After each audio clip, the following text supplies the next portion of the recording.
Je suis Marie Tavares, bienvenue sur Dissipé. Dans ce podcast, je reçois celles et ceux qui ont osé suivre leur instinct. Chaque parcours témoigne de la puissance, de se faire confiance, de savoir s'écouter et d'agir en cohérence pour se réapproprier sa trajectoire. Chez moi, être dissipé, c'est pas une perte de temps ou de cap. C'est un élan de vie, celui qui va révéler qui vous êtes vraiment. Que ces voix éveillent la vôtre et vous insufflent la détermination de ne pas passer à côté de vous. Du coup, avant de commencer, Oui. pour introduire le truc, est-ce que tu peux juste te présenter, nous dire ton nom, ton âge et ce que tu fais aujourd'hui? Oui. Du coup, Coralie, 28,9 années sur terre et du coup, je suis, la fondatrice de Versatile Paris, qui est une marque de cosmétiques, en France, basée à Paris. Cosmétique, c'est vrai que j'avais pas le Ouais, je suis restée bloquée sur le parfum, oui, comme c'est comme ça que je t'ai connue. parce qu'on a commencé à s'introduire, voilà, sur le marché avec des parfums, mais qu'aujourd'hui notre gamme est, diversifiée, sur, voilà, des cosmétiques, du home care et même, une catégorie lifestyle. Donc on est un petit peu, un peu tout. Voilà, on fait tout. Trop bien. Du coup, pour mettre un peu le contexte de, comment on s'est rencontrés, tu as lancé un parfum qui s'appelle La Fonce Dalle, et j'ai vu passer un post sur, LinkedIn. Forcément, la promesse du parfum ne fait que attiser la curiosité. Donc, les notes que tu soulignes, c'est poulet rôti, weed, beurre Et bière. et bière. Ouais, c'est vraiment un triptyque, qu'on voulait, bah, voilà, qui fasse parler, c'est sûr et ça fait parler. Du coup, c'est pour ça qu'aussi on se rencontre et c'est un Exactement. peu l'effet recherché, voilà, de faire parler les gens et voilà, on voulait vraiment avoir, pour ce nouveau parfum, un accord un peu inédit parce que le poulet, alors, c'est pas vraiment on n'a pas pris des poulets, hein, on les a pas égorgés pour, les mettre dans un parfum. Ce sont des arômes, enfin, c'est des matières premières synthétiques, naturelles, qui sont assemblées pour évoquer en tout cas l'odeur, de la peau de poulet, croustillante qui sort du four. Après le but, c'est pas que les gens, soient des poulets ambulants dans la rue, tu vois? C'est ça s'estompe avec le temps, mais dans l'accroche, en tout cas, ouais, tu auras le côté un petit peu, bah, grillé poulet, qui se mélange du coup avec le très bien avec le côté aromatique oui, parce que généralement quand tu fais du poulet, à manger, tu peux mettre des herbes et cetera et bah, le côté, bière, parce que, bah, qui dit poulet dit, petite bière rafraîchissante, pour le palais. Voilà. Et tu vois, on sentait là, tu les as ramenés, sur le plateau, on le sentait avec l'équipe et vraiment, mais c'est un truc de ouf. C'est tellement addictif, c'est tellement évocateur, on se rend pas compte, je pense, tant qu'on l'a pas senti, de l'effet que ça fait. Enfin, tu essaies de te projeter dans l'odeur du poulet et cetera, mais il y a un truc quand tu sens le parfum, je trouve, qui est absolument incroyable Bah, et merci. et d'ailleurs sur toute la gamme, enfin là, on parle de celui-là, mais il a tous ses frères et sœurs et la raison pour laquelle moi je t'ai contactée, c'est donc j'ai vu, le lancement de ce parfum sur, Mmh. sur LinkedIn et curieuse, comme je suis allée éplucher les commentaires et tu te faisais mais allumer et j'ai pas compris. Genre, Comme d'hab. vraiment, ouais. Ouais, ouais, comme d'hab, en vrai, c'est devenu une habitude, non, mais je pense que c'est très français de critiquer déjà et après on le sait, on est provocateur, tu vois? Et on aime justement ce côté provoque parce que, la parfumerie, le secteur de la beauté en général, c'est un secteur qui est très lisse où voilà, les égéries sont des modèles, parfaits, tu vois? Le cliché de la blonde 1,80 m, taille 36 et cetera, ou le mec qui a le six pack et tout. Tu vas dans la rue, il y a pas ça, tu vois? Genre, tu les vois jamais ces gens-là. Les gens sont normaux, ils ont des boutons, des kilos en trop, voilà et nous, en fait, ce qu'on voulait avec, notre marque, c'était vraiment d'avoir une approche différente, bah, déjà que les gens puissent, s'identifier, au parfum vraiment par rapport à l'odeur et non pas à l'image que ça va renvoyer dans la société. Faut arrêter de se dire, tu vois: «Les fleurs, c'est pour les femmes». Personnellement, je suis une femme, je déteste les fleurs dans un parfum, tu vois? Et ça a été tu vois, l'élément déclencheur, c'était vraiment quand je suis rentrée dans une parfumerie et qu'on m'a dit: «Ah, bah, voilà, bah, je vais vous faire sentir toutes les nouveautés féminines. Alors là, vous allez adorer avec le jasmin». Et j'ai dit: «Alors là, par contre, je vous arrête tout de suite, j'ai horreur du jasmin, j'ai horreur des fleurs dans un parfum». Et là, je me suis dit: «À un moment donné, il va falloir arrêter, on est en 2024. Les gens doivent choisir leur parfum, en fait, par rapport à une odeur, aux émotions que ça provoque et non pas pour, tu vois, pour tous les standards qu'on a, les stéréotypes, genre le bleu, dans les packagings, c'est pour les hommes et cetera». Et du coup, nous, on fait exprès d'avoir des noms un peu provoques, tu vois, qui, bah, du coup, vont normalement, bah, voilà, attirer la curiosité des gens et se dire: «Mais ils sont fous, enfin, ils nous parlent de poulet rôti, ils nous parlent de bœuf, la bœuf, ouh là là, c'est mauvais» et cetera. Bien sûr, on n'est pas du tout là pour faire l'avènement de la drogue, on n'a jamais incité qui que ce soit à fumer et cetera. C'est juste qu'on aime bien avoir des noms un peu marrants qui se démarquent, ça va pas être, un parfum tu vois, si le parfum, il s'était appelé, Tard dans la nuit, je pense que jamais tu te serais arrêté sur le poste et Non. jamais on se serait rencontrés. Parce que c'est chiant, tu vois? C'est chiant. La Fonce Dalle, au moins, tu te dis: «Mais» elle est folle, mais du coup, j'ai envie de savoir pourquoi est-ce qu'elle est folle. Voilà. Exactement. On va revenir sur cette aventure. On va parler plein de choses. Oui. On a un peu de temps devant nous, même si les débuts ont été un peu chaotiques. Je travaille dessus. Les aléas du pas direct. On va parler pardon, de pas mal de choses, d'authenticité, de bullshit, de weed, de Tinder, de tout, de Top Chef, de folie, de génie, d'erreurs médicales aussi. Je crois qu'on va pas s'ennuyer. Je crois qu'on s'ennuie rarement avec toi. Écoute, je vais faire de mon mieux. Mais, en tout cas, j'adore parler, donc avec plaisir. Tant mieux, trop bien. Si tu veux bien, on va faire un petit saut en arrière. J'aimerais, avant, comme je disais, de parler de ton aventure chez Versatile, j'aimerais qu'on aille chercher la petite Coralie. Donc on remonte quelques années en arrière.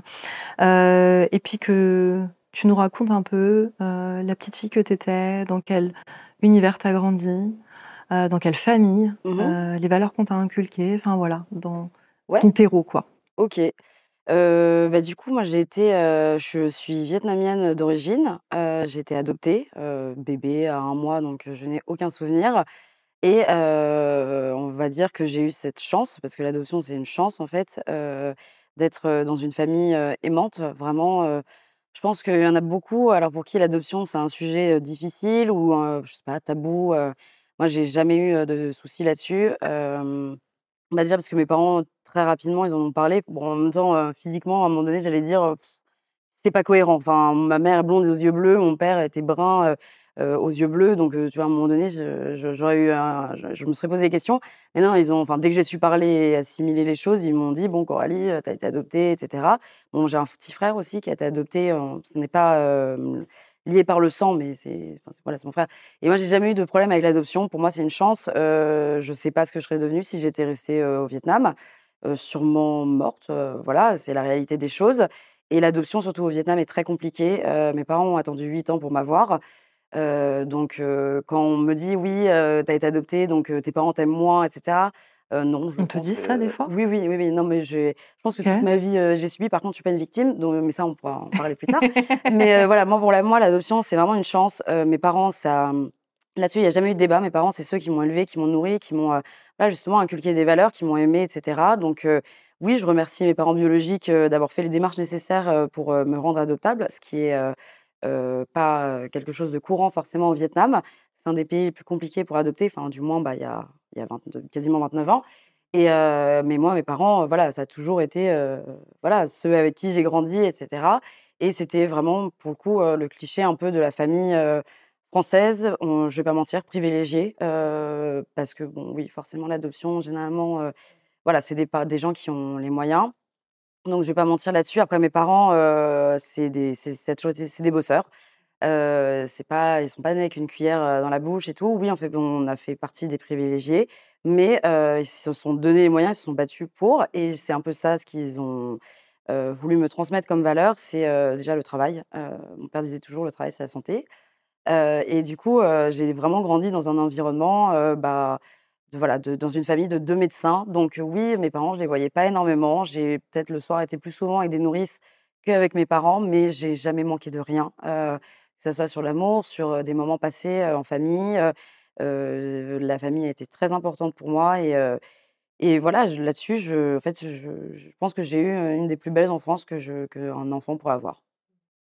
Mais, tu vois, je reviens sur ce que tu dis, enfin, pour moi, c'est pas parce qu'on arrive dans un contexte qui est hyper favorable à la réussite que, pour autant, tu es déméritant. Enfin, on te Non, donne des cartes. Après, si tu sais pas les utiliser, tu beau oui, être oui. né au bon endroit, Après, mon père veillait à ce qu'on l'utilise quand même, ouais. assez bien.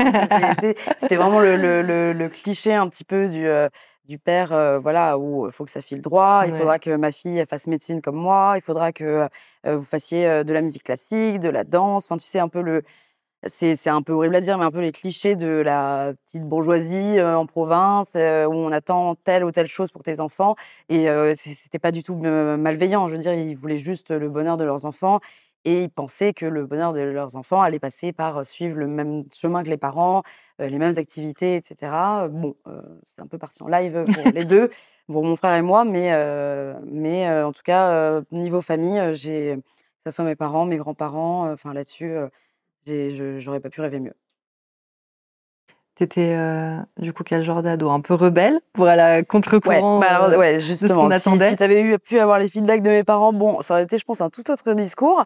Non, t alors autant j'ai jamais, tu vois, j'ai jamais eu de problème à discuter, sur l'adoption et cetera, mais c'est vrai que j'ai jamais vu de psy, donc je pourrais pas te dire si je peux être diagnostiquée ou pas, mais j'ai toujours eu cette révolte en moi, ce côté j'ai horreur de l'injustice parce qu'en fait, depuis toute petite, je vis cette différence. J'ai dit: «Je vis», j'ai pas dit: «Je subis», mais je vis cette différence déjà physique où, j'ai toujours été la petite asiate, la petite, mangeuse de chiens, les yeux bridés et cetera. Donc j'ai toujours été différente des autres, bah, déjà physiquement et du coup, bah, très rapidement, j'ai dû, me faire une carapace, tu vois? Parce que, ouais, à l'école, au collège, c'est les années où tu es complètement con, et du coup, bah, tu te rends pas compte de l'impact des mots sur les personnes et du coup, oui, j'aurais pu, je pense, tu vois, me positionner, en victime et voilà, mais non, j'ai toujours eu on va dire, je pense, ce feu et cette révolte en moi et du coup, bah, malheureusement, c'est mes parents en ont eu un petit peu, les répercussions. J'étais un peu rebelle, oui, j'ai fait des bêtises, beaucoup. J'ai fait passer des nuits blanches à mes parents et ça là-dessus, je m'en excuserai jamais assez. Mais je pense que je me suis bien rattrapée depuis, donc ça va, je me suis acheté une petite place au paradis depuis. Voilà, je me suis repentie. T'avais avais, des passions ou des hobbies chelous d'ado, des amis Des imaginaires? alors pas l'ami imaginaire, non, j'ai toujours été hyper sociale, j'adore parler, donc bon, tu vois, genre ça se fait rapidement. Ouais, Mais j'ai toujours été assez conflictuelle, comme je le disais, cette révolte et c'est aussi pour ça qu'aujourd'hui, tu vois, dès qu'on a un mauvais avis et cetera, bah, en fait, je vais direct au front. C'est pas en fait, je pourrais me dire: «Je m'en fous, je laisse couler», mais en même temps, j'aime bien, tu vois? J'aime bien répondre, j'aime bien argumenter, j'aime bien, comprendre le pourquoi des gens vont me titiller pour ce genre de truc, tu vois? Alors qu'en final, on s'en fout.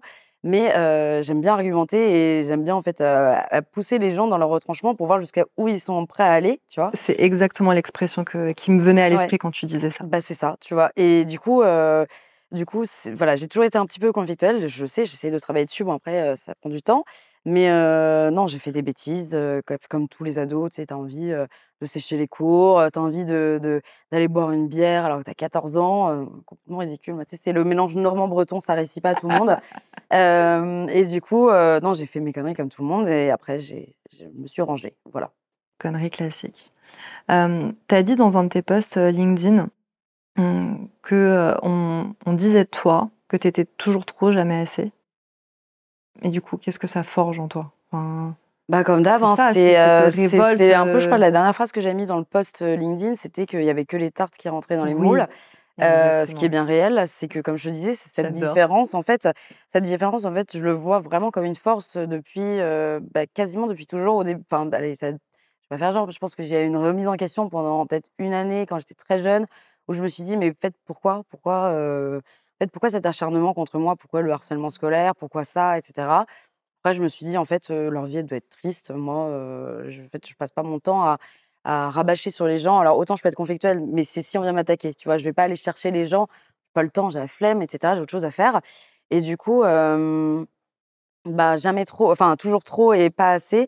C'est surtout ça s'est vu, c'est, pendant mes 5 années, donc de master à Paris où j'ai fait une école supérieure du parfum et bah, tous les ans, il fallait faire un stage, voilà, pour valider son année et donc j'ai pu faire, bah, voilà, de très belles expériences, que ça soit chez Chanel, Shiseido, Coty, qui sont des groupes, de luxe, Givaudan, Symrise, qui sont des maisons de composition de parfums. Donc on peut dire que j'ai vraiment balayé l'industrie, que ça soit côté client, côté, marque et cetera et à chaque fois, bah, ça ne matchait pas. En fait, j'étais pas dans les codes. C'est-à-dire que dans le marketing, bah, ouais, faut être blanche, faut être skinny, faut être, bien rangée, bien glacée et cetera. C'est des clichés, mais en même temps, j'ai vu en fait, j'ai été dans ces endroits-là, j'ai vu de l'intérieur. Donc si aujourd'hui je peux me permettre d'ouvrir ma bouche, c'est parce que j'ai vu comment ça se passait, j'ai vu l'envers du décor et que du coup, j'en ai tiré après ma conclusion de par mon expérience. Je peux pas dire que ce sera pareil pour tout le monde.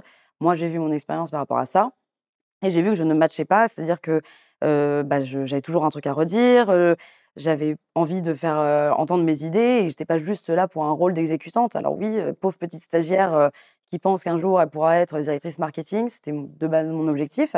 C'était un petit peu, on me prenait un peu pour une folle, mais au final, bah, je pense que c'est ce qui m'a motivée à me dire: «Mais en fait, ce milieu-là, il faut que tu restes dedans parce qu'au final, tu aimes bien, tu as envie de faire bouger les lignes et cetera, mais rester en tant que salarié dans ce genre d'environnement, tu t'épanouiras jamais et puis surtout, tu trouveras jamais ta place, tu seras jamais accepté comme tu es, donc autant que tu crées ta place». Mmh. Voilà. Ouais, clairement. OK. Quand tu corresponds pas, à ça, bah, en fait, c'est soit tu restes quand même, tu essayes de rentrer Ouais, dans le tu moule, tu forces. essayes de te formater et de devenir quelqu'un que tu n'es pas, soit du coup, tu crées ta place et là, tu fais ce que tu veux et personne ne peut rien te dire. Si, les gens te diront quelque chose, mais Enfin, ils vont quand peut-être même se pas ouais, permettre, ouais, ils se mais permettent, mais en vrai, tu vois, ça me fait rire, c'est des gens qui jamais de leur vie n'oseront, faire quelque chose ou sortir de leur zone de confort, donc en vrai, juste je les regarde et je me dis, c'est de la frustration, je peux pas dire jalousie, je suis personne pour dire, ils sont jaloux de moi, mais je pense que c'est peut-être de la frustration de se dire, bah, peut-être qu'elle, elle a osé aller, enfin de sortir de sa zone de confort, de créer quelque chose et moi j'aurais rêvé faire ça, mais je le fais pas. Voilà. se permettre d'être qui tu veux, Ouais, c'est ça. ça, je pense qu'il y a plein de gens effectivement qui Ouais, parce que tu es hyper formaté, surtout dans le milieu du luxe. on va revenir sur, toutes les étapes, pro Ouais. qui t'ont amené, à monter, Versatile. Juste avant ça, je voudrais, si tu veux bien, écouter une anecdote de toi que, m'a J'ai hâte. envoyé attention, que m'a Ouais. envoyé Pierre, ton Mmh. associé. Ouais. Je lui ai demandé, s'il avait une histoire, quelque chose à me raconter sur toi qui serait hyper révélateur de qui tu es, vraiment de la personne que tu es au fond. Tu as dû le faire beaucoup réfléchir avec cette question. Écoute, j'en sais J'ai rien, hâte d'entendre. mais ce qu'il m'a dit, j'ai trouvé ça hyper fort. Hola Coco, on m'a demandé de faire un petit vocal pour donner une anecdote sur toi. La dernière, ce serait les 2 hôtels au bord de l'autoroute que tu as pris lors de notre déplacement en Asie. Mais j'aimerais plutôt parler d'une chose dont tu parles jamais, mais qui montre, je pense, qui tu es vraiment. C'est quand tu as décidé de lancer Versatile. Je crois à l'époque, on n'avait même pas le nom encore, je crois. Jour de ton anniversaire, ton père qui était en pleine forme et ton père que tu admires perdait la vie, tué par l'incompétence d'une personne. Tu l'as accompagné jusqu'à la fin. Tu as tout de suite pris tes responsabilités pour ta famille. Ton père, pas encore inhumé, tu te battais déjà pour la vérité sur la cause de son départ, que toute une administration manipulatrice et complice voulait dissimuler. Ton discours d'hommage à l'église devant plus de 150 personnes sans trembler.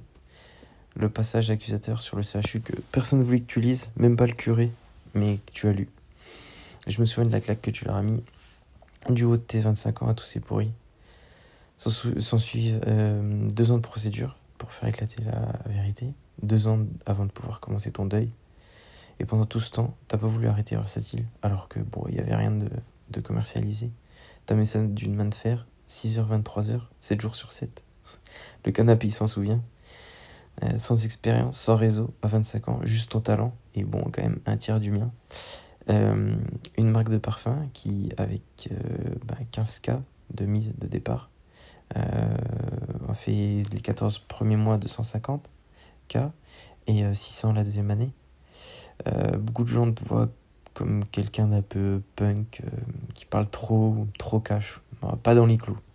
Mais j'aimerais juste, du coup, par cette histoire, qu'ils te voient comme tu es, une force de la nature, déterminée, inarrêtable et surtout juste. Tu as cette force et cette résilience que je pense que peu de personnes ont. Et tu te battras toujours corps et âme, non pas pour ce que tu crois juste, mais ce qui est juste. Voilà, j'espère pas avoir été trop long. Je t'embrasse. Il est chiant. Il est trop chiant. Coco, Ouais. c'est Ouais. incroyable. Non, Cette mais il est anecdote, chiant. elle nous a Il aurait pu scotchés. dire d'autres conneries, genre des trucs drôles et tout, mais il est chiant. Ah, je t'ai dit qu'on allait pas rigoler. Ouais. C'est ouf, Ouais, c'est ouais, c'est un peu incroyable mon cette point faible, histoire. ça. Mais ouais. Désolée de te faire pleurer. Non, mais c'est. Il est chiant. Attends, je vais le défoncer. Pierre, merci, on t'embrasse. Ouais. Et tu vois, ça c'est quand même Pierre de dire le truc un peu émotion et tout, et après de caler des chiffres comme ça, ouais, t'as fait tant de CA. C'est typiquement Gémeaux, ça, mais ouais. J'ai rien à dire de plus, hein. Enfin, voilà, c'est ce qui s'est passé et c'est ce que je te dis, un peu ce côté révolté que j'ai depuis toujours, quoi. Voilà. Ouais, mais tu vois, je trouve que ça apporte un autre regard, effectivement, quand on te voit de l'extérieur et que tu es là à défendre ton histoire, ta boîte. Sur LinkedIn, on peut se dire oui, elle est allumée, tout ça, elle attaque tout le monde, etc. Mais cette force, en fait, elle est aussi là pour faire bouger ce genre de choses. Et je trouve que ça amène un autre regard, tu vois, Ouais. sur Mais ta c'est pour ça manière que d'être. j'aime pas, en fait, j'aime pas la malhonnêteté, j'aime pas tu vois, quand les gens sont faux et malhonnêtes parce que bah, forcément, ça me renvoie forcément mon histoire personnelle et que c'est con. Enfin, tu vois, c'est pas en faisant bouger les lignes de la parfumerie, en essayant de rendre le milieu plus transparent, plus honnête, que tu vois, enfin, clairement, c'est une cause futile, superficielle. Mais je me dis que bah, en fait, je sais faire que ça.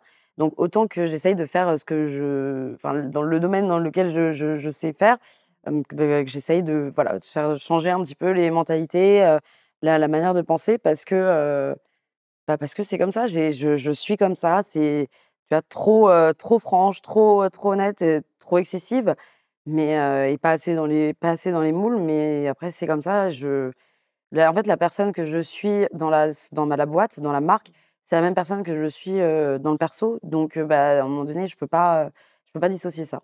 Voilà, c'est forcément ensemble.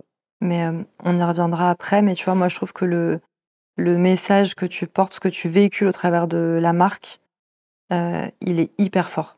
Enfin, oui, c'est provocateur, oui, c'est disruptif, mais ça va beaucoup plus loin. Je trouve qu'il y a un vrai truc d'affirmation, de donner la permission aux gens d'être qui ils veulent. S'ils veulent être versatiles, oui, enfin, on est des êtres humains, on est nuancés, on a plein de facettes, et c'est OK d'être tout ça à la fois. T'as pas besoin d'être rangé dans une case, tu peux être absolument qui tu veux, tu peux te composer comme tu veux. Enfin, je trouve qu'il y a un truc hyper fort de donner la permission aux gens d'être libres. Tu vois. Exactement.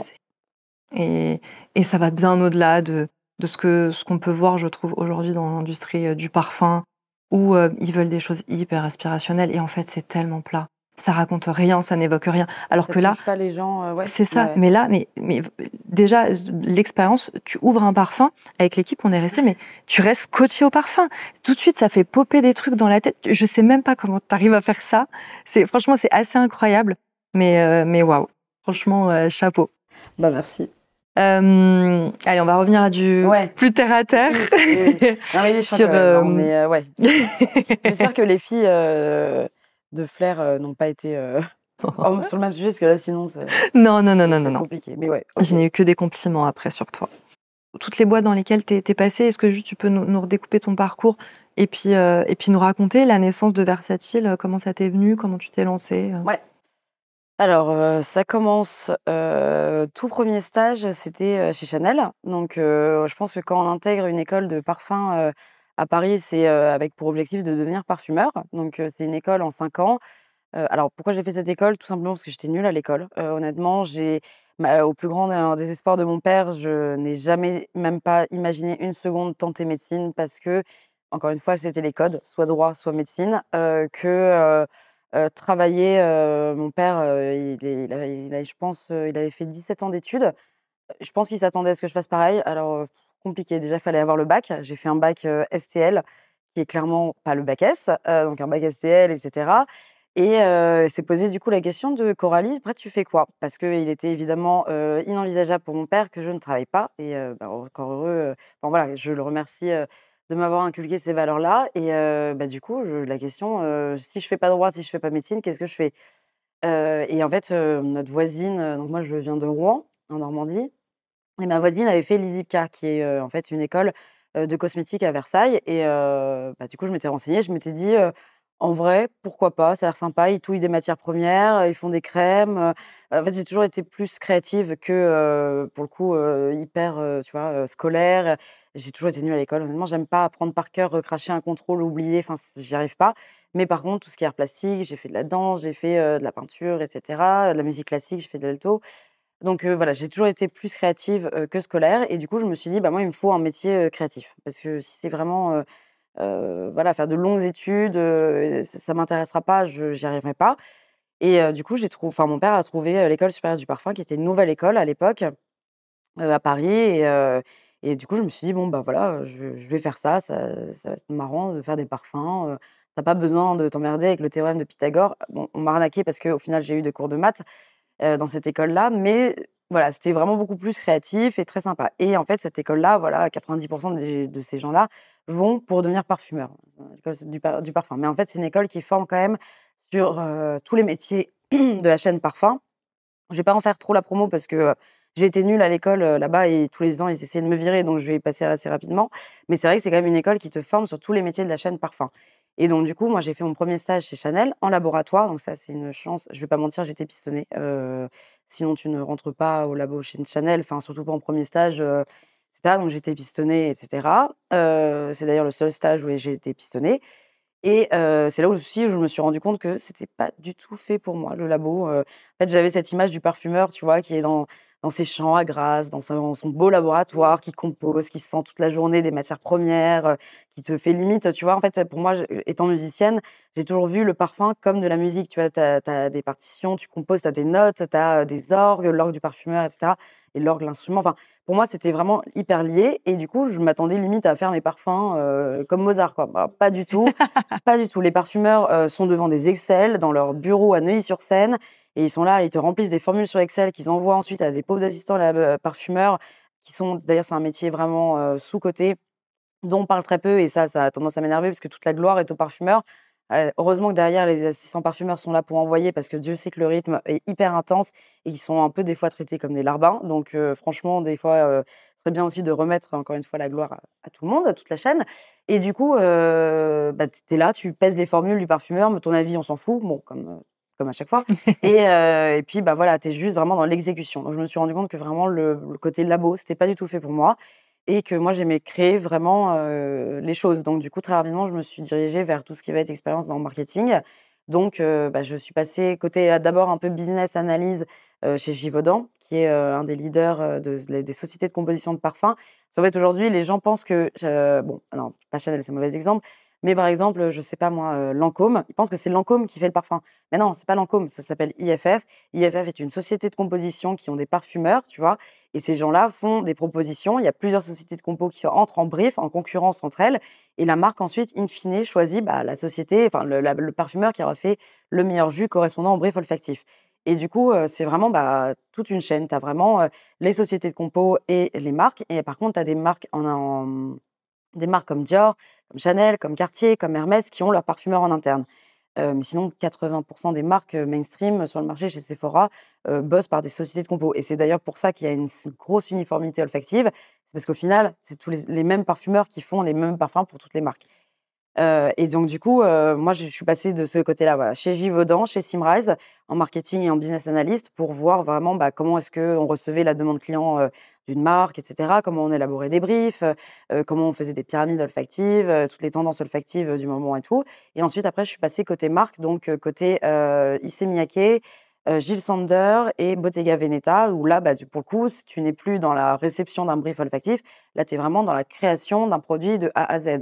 C'est-à-dire vraiment de penser, bah, donc le concept, à quelle cible, quel prix, quel marché, à quoi ça va ressembler, qu'est-ce que ça devra sentir, quand est-ce que ça sort et puis ensuite tout l'assortiment, donc le développement en retail, bah, ensuite, le développement sur, tous les marchés, le merchandising, donc comment est-ce que tu fais vivre ton produit en point de vente et c'est là où je me suis révélée vraiment le marketing. Je me suis dit: «Mais c'est génial, tu ne te contentes pas uniquement de faire le jus, tu fais vraiment mais tout le produit de A à Z». Parce que oui, encore une fois, les gens voient le parfum sur l'étagère, ils disent: «Oh bah, trop bien, un flacon, oh ça sent bon, j'achète». Mais ils se rendent pas compte du nombre d'étapes qu'il y a derrière jusqu'à la mise, sur le marché d'un produit. C'est hyper fastidieux, ça dure le développement d'un parfum dure normalement d'environ 2 ans.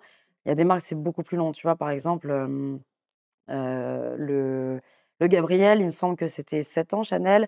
Angel de Olivier Kress, il y a eu quasiment 800 essais de parfums. Alors, ça valait le coup, hein, parce qu'aujourd'hui, c'est dans le ranking, enfin depuis sa sortie, tu vois, c'est dans le top 5 c'est que des ventes, ils s'en vendent toutes les secondes. Mais 800 essais, c'est énorme. Nous, chez Versatile, tu vois, on valide un parfum entre, 5 et 20 essais OK. maximum Ah et ouais. sur un très court temps, en 3 mois. C'est aussi ça la différence entre, bah, du coup, les marques de niche qui, pour le coup, toute la direction, artistique et cetera, se valide en interne. Tu as pas des N+1, N+2, N+10 au-dessus de toi qui vont te faire valider et cetera. Là, ça va hyper rapidement.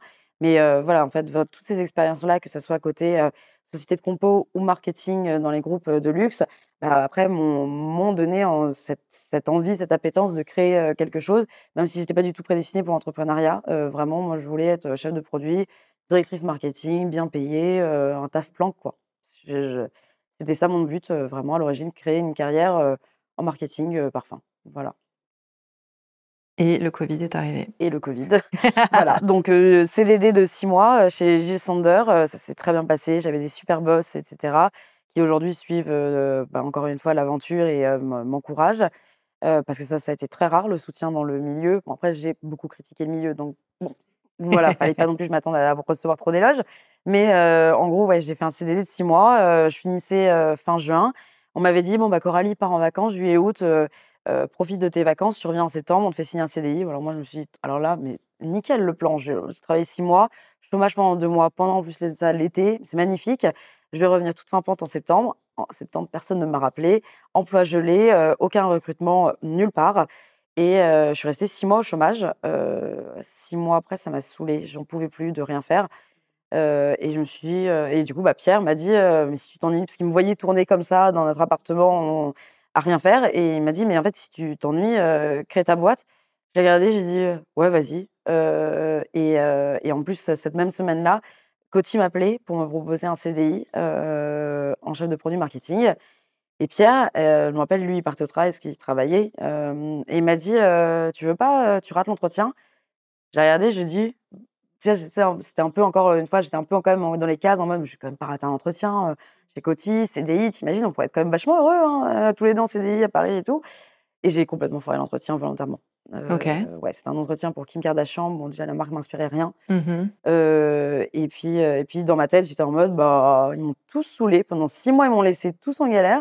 Là, c'est bon, je vais lancer mon truc». Voilà. Il y avait ce besoin de, pas laisser les gens décider pour toi finalement de ton avenir? Bah, c'est surtout que, tu vois, pendant 6 mois, à éplucher les offres d'emploi où, il te faut 5 ans d'expérience pour un chef de produit junior en CDD, payé à 30K. Bah, tu vois? Non mais, mon âme, elle était déjà assez noire, je vais la vendre totalement au diable, c'est bon, ça m'a voilà, donc j'avais 24 ans, et j'ai fait un post sur LinkedIn en disant clairement, «Je vous emmerde un peu tous». Globalement, c'était à peu près ça. Voilà. Et comment c'est arrivé l'idée de De Versa Versatile? Ouais. Versatile. En abrandissant, mais franchement, j'ai encore les présentations, que je faisais, au tout début, bah, pour un peu mettre, à plat, l'idée et cetera. Mais au début, je voulais faire un truc, hyper, bobo, écolo, green, naturel et cetera. Après, je me suis tapé la tête contre un mur en me disant: «Mais pas du tout, ça te correspond pas du tout». Je suis pas végane, je suis pas bobo, je mange pas de graines, je veux dire, voilà. Ça allait pas du tout matcher, tu vois? Parce que je pense que, j'étais déjà dans ce truc de: «Si je veux me démarquer sur le marché, il faut que je fasse une marque qui me correspond à 100.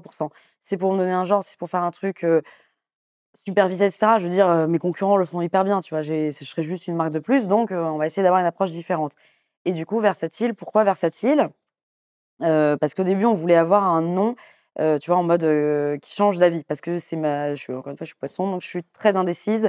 Tu vois, c'était le choix de: est-ce que je prends un CDI, bien payé, la planque, mes congés payés, des horaires et cetera, ou tu pars totalement dans l'inconnu puisque expérience zéro. Personne dans ma famille ou dans mon entourage n'était dans l'environnement, start-up, entrepreneur et tout. Je veux dire, je peux pas dire que j'étais fille d'entrepreneur, non, pas du tout. Et du coup, bah, c'était vraiment, je ne savais pas quoi choisir. Après, Pierre m'a gentiment poussée vers l'entrepreneuriat. Et du coup, je me suis dit: «Bah, moi, il me faut un truc, voilà, qui définit le fait de changer souvent d'avis». Donc on a épluché Synonymo, le dictionnaire. On était là à dire à chercher des mots, des mots, des mots. Alors on avait fait un listing, il y avait des mots, mais ridicules. Je me rappelle plus trop, mais je sais que c'était vraiment ridicule, et à un moment donné, Versatile a popé, et je me suis dit: «Ouais, pas mal en vrai, ça sonne bien». Tu rajoutes un Paris après, parce qu'on est à Paris. Versatile Paris, ça se comprend aussi bien en français qu'en anglais. Ça veut vraiment dire que, enfin, quand tu regardes littéralement la définition, ça veut dire vraiment quelqu'un qui change souvent d'avis. Du coup, on s'est dit: «Trop cool, bah, allez, on prend». Et on a posé, auprès de l'INPI, et puis, c'était parti, quoi. Voilà. Mais il y a presque, je trouve la connotation un peu péjorative, de prime abord sur, enfin, tu sais, le fait d'avoir plusieurs facettes, Alors, c'est un mot qui est hyper utilisé dans la communauté, LGBT, parce que, Versa, le mot Versa, donc et justement, moi, ça m'a encore une fois aussi, fait rire. Je suis pas du tout là pour, encore une fois, glorifier, les minorités, ou me dire: «Ah, je suis une femme, machin et cetera». Mais le fait que ça parle à la communauté LGBT, je me suis dit: «Sympa», parce qu'eux aussi, ils peuvent prendre, bien cher des fois. Je me dis: «En vrai, je trouve ça bien que ça ait des résonances». Bah, déjà, moi, ça me parle le nom, parce que ça me correspond très bien, que ça parle à une communauté et en plus de ça, c'est compréhensible autant en France à l'international, donc Tu avais déjà cette vision dès le début, c'était cette plié. ambition, Ah bah, moi, c'était pour tout le monde. Enfin, en fait, toute la terre. non mais alors plaire à tout le monde, c'est plaire à n'importe qui, une phrase un peu à la con, c'est vrai, mais par contre, alors je veux pas plaire à tout le monde, par contre, je veux que tout le monde puisse se plaire dans Versatile. C'est-à-dire qu'on n'est pas là pour, tu vois, mettre des gens de côté, se dire qu'on est réservé qu'à une élite parce que le prix est super cher, que on va avoir un langage hyper soutenu comme ça, on s'adresse qu'à la haute et cetera. Non, nous, tous les gens en fait, bah, voilà, de différents milieux, de différentes origines, différents âges, bah, adhèrent en fait à Versatile parce que, si on se prend pas la tête, tu vois? Franchement, on vit le truc, les gens suivent l'aventure, il y en a qui sont vraiment là, mais depuis 4 ans, tu vois? Et qui continuent de nous écrire et qui continuent de commander et qui sont là en mode mais en fait, on a un peu l'impression de développer la marque avec vous et de vivre avec vous parce que, je pense qu'on a un ton de communication, bah, comme je te parle là, tu vois? Enfin, normal, Ouais, mais hyper authentique, en fait. voilà, il y a pas de chichi, C'est ça qui crée la proximité, tu vois? ouais, Je trouve qu'il y a plein de marques qui essayent de créer ça, ouais. mais en fait, vous l'êtes, donc Parce que dans le c'est pas parfum, surtout faké. le parfum, tu vois, en fait, le parfum, depuis toujours, c'est considéré comme, quelque chose de luxueux, que tu offres une fois à Noël, que tu oses à peine sortir parce que chaque spray coûte, cher. Puis là, le parfum, clairement, bah, en fait, tous les ans, les marques augmentent les prix et cetera pour garder, un positionnement, attractif, luxe, désirable et cetera. Et que c'est vrai, aujourd'hui, les parfums qui sont vendus à 10 balles, comme par exemple Adopt, sont vus comme des parfums cheap que tu as pas envie d'acheter et cetera. Donc voilà, le parfum, ça a toujours été, dans ta routine beauté, l'élément le plus luxe et donc du coup, quand tu vends des parfums à 400 balles, tu es obligé d'avoir, un univers très, lisse et cetera, un ton de communication, pareil, très soutenu, très contrôlé. Tu peux pas te permettre d'être pote avec, tes clients, de les DM à 3 heures du mat, pour dire, «Alors tu en as pensé quoi de celui-là? Ça te rappelle, tes soirées où tu te défonces à la weed?» Enfin, tu vois? Et nous, on s'est dit: «Mais en fait, pourquoi?» En fait, j'avais 24 ans, j'avais pas d'expérience, j'avais pas d'argent. Je me suis dit: «Si je fais comme tout le monde, bah, ça sert à rien, enfin, ça a aucune valeur ajoutée, autant que je retourne chez Coty en CDI» et puis, voilà. Donc je me suis dit: Si on veut faire une marque, il faut être réellement différent» et du coup, ça commence déjà par l'univers, la communication, les noms parce que, ça ne se fait pas sur le marché et qu'il y a une carte à exploiter là-dessus, quoi. Voilà. Comment ça se fait que Pierre, il t'a poussé là-dedans? Qu'est-ce qu'il a bon, j'imagine qu'il te connaissait bien, mais pourquoi il t'a poussé là-dedans alors que lui-même, il était en CDI? Il a senti un truc chez toi, Ah non, alors je pense que vraiment il en pouvait plus de ne rien faire. Vraiment, je te jure, il était vraiment enfin Oui, mais tu aurais pu faire quelque chose en CDI, tu vois, oui, mais attends, finalement, le CDI, il est arrivé pareil en janvier, au moment où tu vois, enfin, vraiment de fin juin à début janvier, il ne s'est rien passé professionnellement et il me voyait vraiment comme ça en boucle, tu sais, à ruminer et cetera et à être finalement déprimée. Après, j'ai jamais été une grande bosseuse, hein, comme je disais, j'étais toujours mauvaise à l'école, on voulait toujours me virer et cetera, donc j'ai jamais été, une acharnée du travail. C'est vraiment avec Versatile que je me suis révélée. Mais après, il y a les raisons, perso et cetera, mais je pense que vraiment il m'a poussée parce qu'il s'est dit: «Bah, au moins déjà de 1 ça va l'occuper, et puis de 2 après, en fait, c'est ce que je me suis dit, comme je l'ai lancé avec, 25 000 €, et 25 000 € en fait, bon, pour Coralie, la petite jeune de 24 ans, c'était énorme, c'était l'héritage des personnes que j'ai perdues dans ma famille. J'ai tout mis sur la table parce que je me suis dit que ces personnes-là, toute leur vie, avaient travaillé comme des malades et que, tu vois, ils me clashent beaucoup en me disant que je m'achète beaucoup de fringues. Je préférais mettre cet argent-là dans construire une boîte plutôt que chez Zara. Donc j'ai tout mis sur la table et je me suis dit, enfin c'est ce qu'on s'est dit, que c'était plus quand même facile à 24 ans de se relever de 25 000 €, tu vois? C'était quelque chose qui pouvait être rattrapable. J'allais pas être endettée, sur 50 000 années et cetera.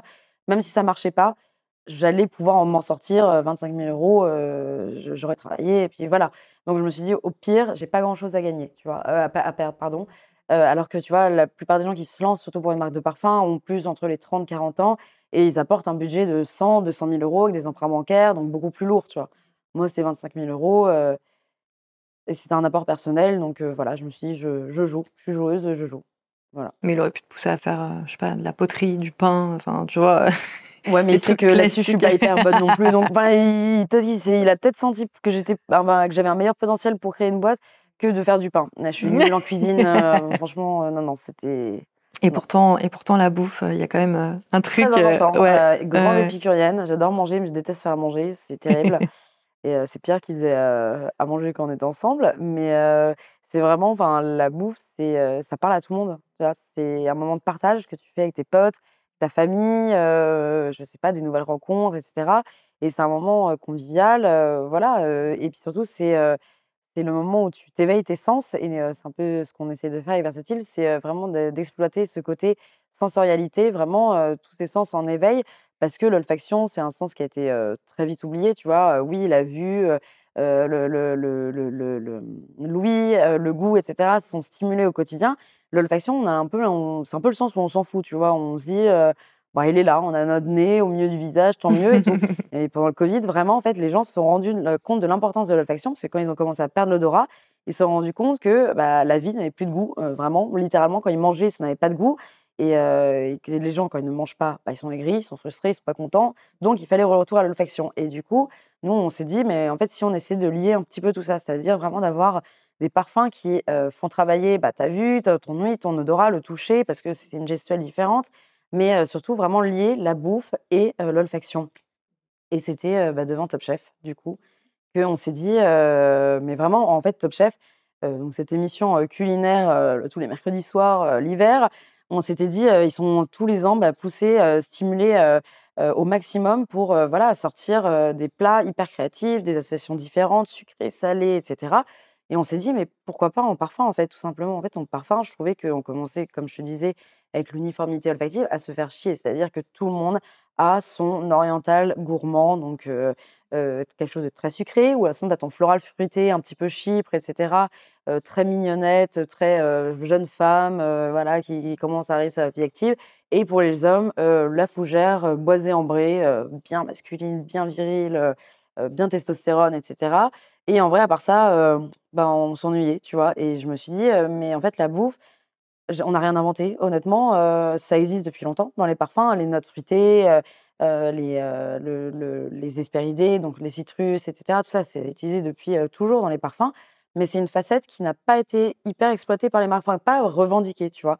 En mode, oui, on utilise des fruits, enfin des reconstitutions fruits ou des agrumes, mais c'est pas clairement revendiqué parce que je pense que le côté bouffe, il y a aussi ce côté un peu sale qui peut faire peur ou ce côté trop alimentaire où les gens vont se dire: «Mais j'ai pas envie de sentir la bouffe», tu vois?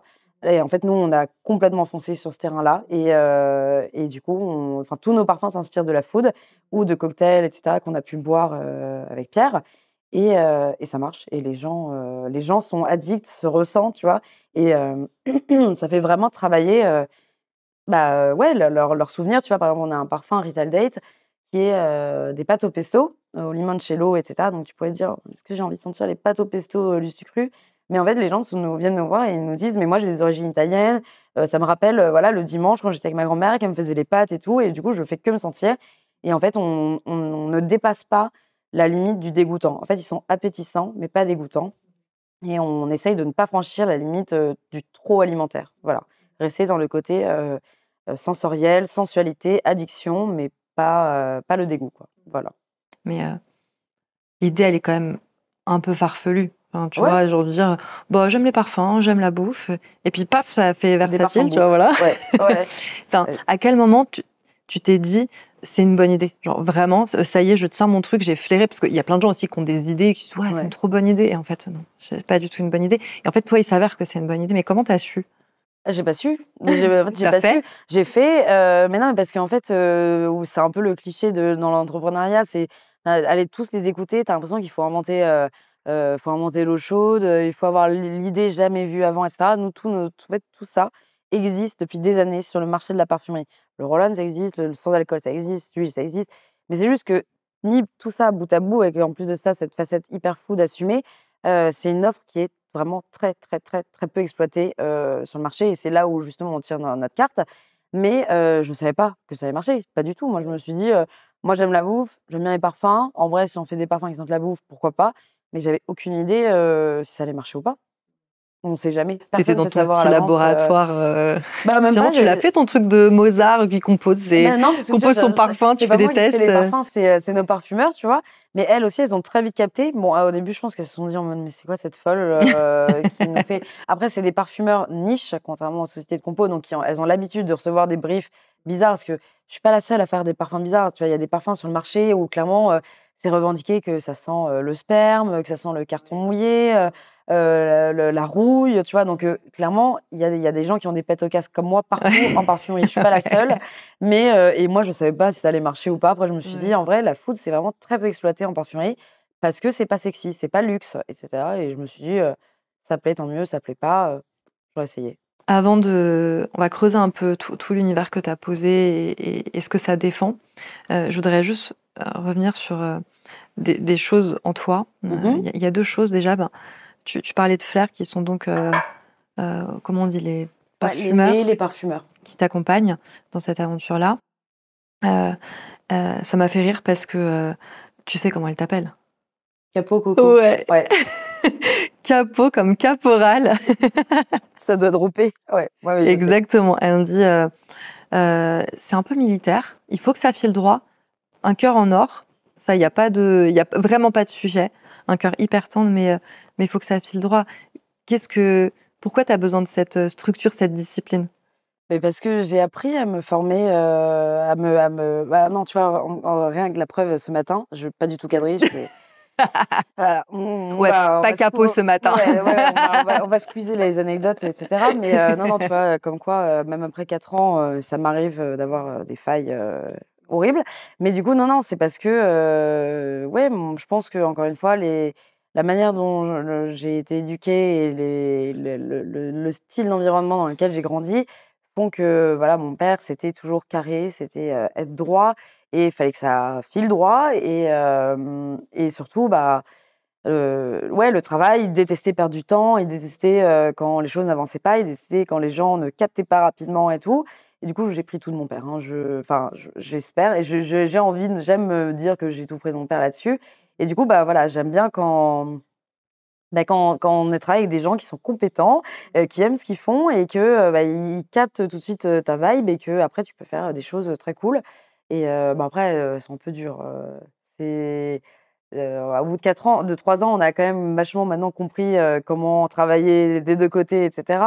Mais non, ça me fait rire quand elles m'appellent comme ça. Mais c'est juste parce que en fait, je suis un peu rigide. C'est vrai que normalement, les parfumeurs, surtout niche, pas trop côté société de compo, mais normalement, les parfumeurs, tu as ce cliché de voilà, tu as la fondatrice, le fondateur qui arrive en disant vous avez carte blanche, faites-moi le parfum de l'année, faites ce que vous voulez. Et c'est vrai que normalement, voilà, quand tu es parfumeur indépendant, c'est parce que tu as envie de faire tes parfums, tu as envie de proposer et pas suivre des briefs. Et moi, c'est vrai que je suis rigide. J'arrive avec mes briefs, je leur dis le parfum, il va s'appeler comme ça, il faut que ça sente ça. Démerdez-vous pour que ça sente ça. Et c'est vrai que du coup, je les limite un petit peu, je pense, dans leur créativité et leur quotidien de parfumeur. Parce que, voilà, en tant qu'indépendante, normalement, c'est plus en mode elles ont carte blanche. Moi, je leur fais confiance pour qu'elles assemblent les matières premières parce que c'est pas mon taf, je sais pas faire ça. En fait, je sais un minimum concevoir le parfum dans ma tête en me disant poulet et bière et bœuf, ça va marcher. Mais après, assembler dans les faits, ça, je sais pas faire. Mais par contre, je les restreins dans le sens où j'arrive avec mon brief, il y a le nom et je sais sur quel terrain olfactif je vais. Mais en même temps, tu vois, je trouve que moi, c'est souvent mon papa qui me disait ça, que la créativité, elle se révèle dans un cadre. Parce qu'en fait, si on te dit, bah, vas-y, fais, Ouais. tu sais pas par où commencer. Alors que quand on te pose un cadre, qu'on te donne des contraintes, bah, finalement, c'est là où la créativité, elle va le plus s'exprimer. Tu vois, c'est quand je trouve que c'est pas forcément à contre-courant de la créativité. Mais du coup, pour contrebalancer, parce qu'elles n'ont pas dit que ça de toi, elles étaient dithyrambiques sur tous les aspects hyper positifs de ta personnalité. Je vais les citer. Elles ont dit de toi que tu avais une intelligence folle, que tu ressens bien les choses, que tu as une vision de la parfumerie qui est juste géniale, que tu es hors cadre, ça je crois qu'on l'avait un peu compris, que tu as des convictions et que tu vas au bout de ces convictions, que tu es engagée, convaincue, avec beaucoup d'humour, un peu de folie, beaucoup d'audace, que tu es épatante, étonnante, un petit génie, et surtout qu'elles espèrent t'avoir à leur côté le plus longtemps possible. Mais c'est fou, je trouve ça trop beau de de, de voir comme elles te perçoivent? Bah, ça a vraiment été un coup de cœur, je pense réciproque. C'était tu sais, c'était vraiment au tout début, je me rappelle très bien, c'était en mars et je les avais contactés parce que évidemment, bah, quand tu veux lancer ta marque et cetera, tu as besoin de partenaires, de parfumeurs, encore une fois, c'est pas mon métier et je me rappelle que j'avais contacté toutes les sociétés de composition évidemment, donc Givaudan, IFF, Firmenich, Symrise et cetera. Ils m'ont tous rayonnée en me disant: «Alors ma grande, c'est pas parce que tu avais fait un stage chez nous qu'on va te faire des parfums.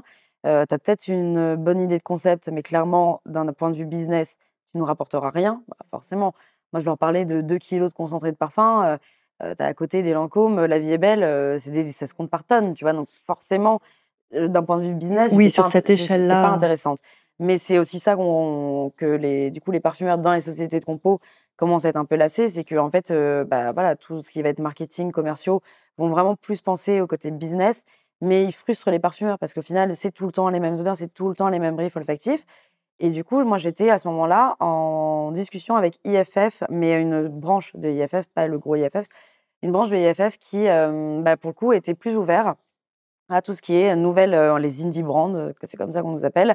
J'ai un accent très français en anglais, hein, je fais aucun effort. Donc les indie brands, donc toutes ces nouvelles marques, de parfums, cosmétiques et cetera et ils étaient intéressés par le projet, mais et donc du coup, c'était soit, IFF, soit, Flair. Parce que pareil, Flair, je les avais contactés et tout en fait, bah, il y a eu 2 choses qui ont joué dans la balance de Flair.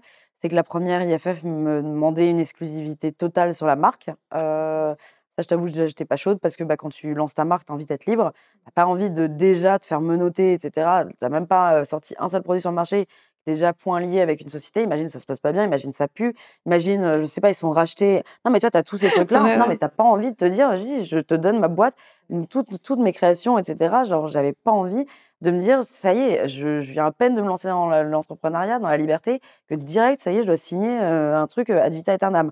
Donc déjà ça, j'étais pas du tout chaude. Après, j'étais encore un peu dans l'esprit un peu en mode, «Oui, mais en même temps, si tu travailles avec IFS, c'est une grosse boîte, pour la notoriété de la marque, c'est pas mal».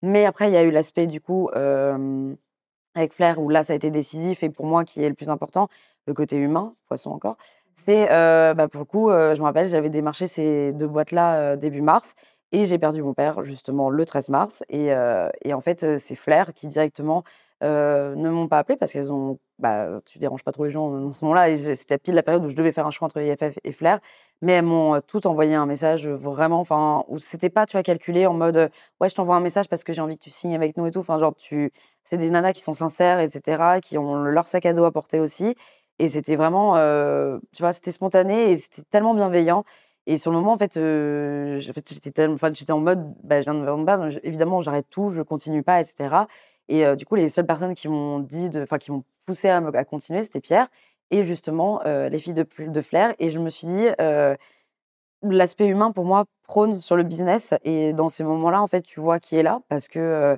oui, quand j'ai perdu, mon père, je peux pas dire qu'il y a eu énormément de monde, que ça soit bien des potes de longue date, les gens avec qui j'ai passé 5 ans à l'école, les gens avec qui j'ai bossé et cetera. Personne n'était là donc et Flair était là donc bah, pour moi, c'était évident que j'allais bosser avec elle et depuis, alors en toute honnêteté, il y a pas d'exclusivité, tu vois? Demain et d'ailleurs, on a essayé de travailler avec d'autres parfumeurs parce que bon, ils sont sympas, hein, ils te disent non au début et puis après, ils voient que la marque marche un peu bien. «Ah mais Coralie, c'est très sympa ce que tu fais», mais Coralie, elle oublie pas. Très rancunière, hein. Du coup, des fois, voilà, on essaye avec d'autres parfumeurs. Chaque fois, c'est un fail. Donc on n'a aucune exclusivité avec Flair. Je suis libre de travailler avec qui je veux, mais c'est vrai que jusqu'à maintenant, personne n'a réussi à faire le travail mieux qu'elle. Voilà et donc c'est vraiment un partenariat, de confiance, on se comprend et je pense que sur le point de vue, un peu humain, on partage les mêmes valeurs et donc c'est pour ça qu'il y a un match. Moi, tout est une histoire de match, pour Versatile donc et C'est hyper si ça important. matche pas avec les gens, je l'épure et si ça matche, je les garde, proches de moi le plus longtemps possible. Voilà. C'est vrai que souvent, on essaye de mettre tellement de rationnel dans le business et Ouais, malheureusement, il y a pas que ça. Il y a des choses non, qui c'est ça. s'expliquent pas, il y a des choses qui se ressentent. Ouais. On se plante des fois, forcément, mais même avec des chiffres, en vrai, tu peux te Oui, oui, planter. c'est Mais je clair. trouve que l'humain, c'est tellement important, surtout quand tu es en train Exactement. de porter ton propre bébé. Enfin, Ouais, c'est hyper c'est de essentiel. bien s'entourer, c'est Ouais. hyper important et oui, peut-être que si j'avais signé à IFF, peut-être que, je sais pas, on aurait vendu plus rapidement. Mais en vrai, on a eu un très beau démarrage. La marque me va très bien, donc je vois pas ce qui aurait été mieux, hormis le fait que je n'aurais pas pu signer. Enfin, toutes mes créations, du coup, leur auraient appartenu. Donc non, je regrette pas. Ça a l'air d'être un bon choix. A priori, jusqu'à présent, Ça va. il y a un petit truc sur lequel je voulais revenir. Donc, bon, ça, on l'a clairement compris, tu es hyper entière. Et du coup, tu es hyper transparente. Et ce que je trouve chouette, c'est tu es transparente, mais avec toute l'humilité que ça induit. Euh, Tu vois, ça me fait penser donc à la fameuse fois où tu t'es fait allumer. Enfin, il y en a eu plusieurs, mais celle dont j'ai particulièrement été témoin, où tu te faisais attaquer sur des sujets, pareil, on en reparlera après, mais bon, complètement ridicule. Et dans l'eau, il y a une nana, je sais pas si tu t'en rappelles, qui a tenté une petite joke. Tu lui as répondu direct, et la nana, après, t'es là, non mais c'était juste une blague. Et en fait, ce que j'ai trouvé trop cool, c'est que tu lui as répondu devant tout le monde. Ah ouais, pardon, j'ai overreact normal. parce que là, je suis en train de me faire Bah attaquer oui. dans tous les sens. Bah et ça. attends, ça aurait été culotté quand même de... Mais non, Ouais, c'est mais tout le monde normal. l'aurait. Enfin, je pense que tout le monde l'aurait pas fait. Bah, j'étais Enfin, en tort, donc si, bah si, non, moi là-dessus, ouais, c'est... mais ah, si. Non, ouais, mais je trouve ça trop bien. Enfin, Ah non, tu vois, pour moi, c'est d'avoir normal. cette capacité de dire ah ouais, ok, non là, je suis allée Ouais, trop genre, on loin. descend un petit peu. Ouais, Ouais. la capacité aussi à reconnaître ses torts, à demander pardon, c'est pas rien quand même. Il y a plein de gens qui savent pas le faire. Non, moi, j'avoue, je trouve ça normal. Enfin, je pense aussi, encore une fois, lié au perso, c'est on m'a toujours dit, quand on fait une bêtise, on s'excuse, voilà. Pierre m'a toujours dit, Coralie, t'es beaucoup trop réac. Parce que je vais être très impulsive, donc je monte très vite dans les tours. Parce que, oui, bah, de toute façon, depuis que je suis gosse, je monte vite dans les tours et par contre, je redescends très vite. Tu vois, je peux hurler pendant 10 minutes, puis après, ça va, tout va bien. Je pense un peu folle sur les bords. Mais non, là, pour le coup, j'étais totalement en tort. Enfin, bon, c'est vrai que depuis le début de la matinée, je m'en prenais plein la tronche. Je répondais à tout le monde, et cetera. Et là, malheureusement, ouais, Ouais, dans l'eau. la blague, je l'ai pas captée, j'ai pas vu la subtilité. J'étais en mode: «Putain, encore une, allez, on y va», et cetera.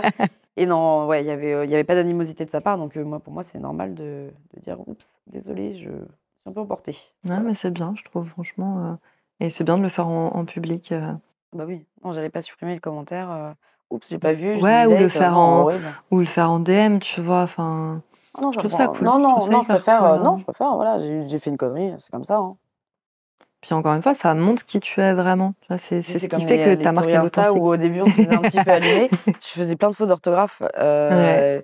Bah, mais c'est comme ça, tu vois. Je veux dire, ça m'arrive, comme tout être humain, des fois d'être fatigué, de pas faire attention, d'écrire comme je parle. Je fais des fautes d'orthographe. Bon, des fois, c'est minable, hein, vraiment. Il y a un post, tu sais, que j'ai mis en plus en épinglé. Et Ouais. le truc qui est tu, bah, j'ai fait une grosse faute d'orthographe.